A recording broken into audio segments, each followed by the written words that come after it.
but so our agreement with each other was, and this is a great thing you can do at home with friends.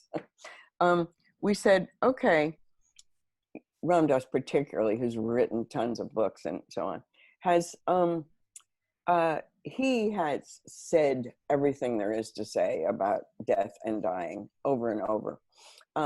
But you know, as you get older and get closer to death, of course, your knowing of it changes and it gets more subtle and more textured. And so we said, okay, we'll have these sessions and we'll make the agreement that we will only say what we know, not think or, you know, read, only say what we know and now, and not say what we don't know. And that was an amazing agreement, you know, and because we kept catching each other, you know, kind of, so Ram Dass would go off on these riffs that he, you know, lectured, you know, he's a great lecturer he was originally a Harvard psychology lecturer. And he'd catch himself. I'd say, but right now, Ram Dass, you know, what are you feeling about that now? So that generated these great conversations, which then, you know, I translated into a book. But what I found was that just paying attention to, you know, like all of us, I wasn't like spending a lot of dedicated time thinking about dying or death, but just doing it with him, I found that that I have just so much more ease with it now. You know, I feel comfortable with it. I know it's coming for all of us, and I know it'll come for me, and it came for him, and which was a kind of a test in that I felt completely, you know, I saw him a week before he died. I just felt so like it was so natural, and I didn't want him to die, except for him. He had all kinds of things wrong with him. He was ready, but I also knew that he was, you know, would make that transition peacefully, whatever it turned out to be.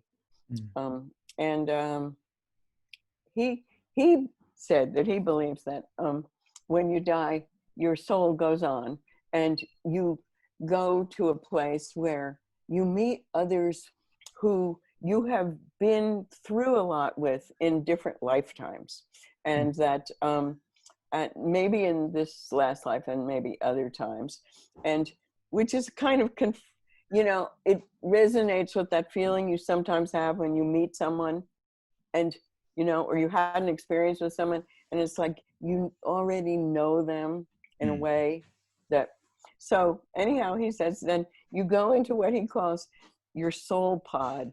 And in your soul pod, you meet the people who've been important to you in learning from everything through these lifetimes. So we got to be able to say to each other, you know, see you in the soul pod.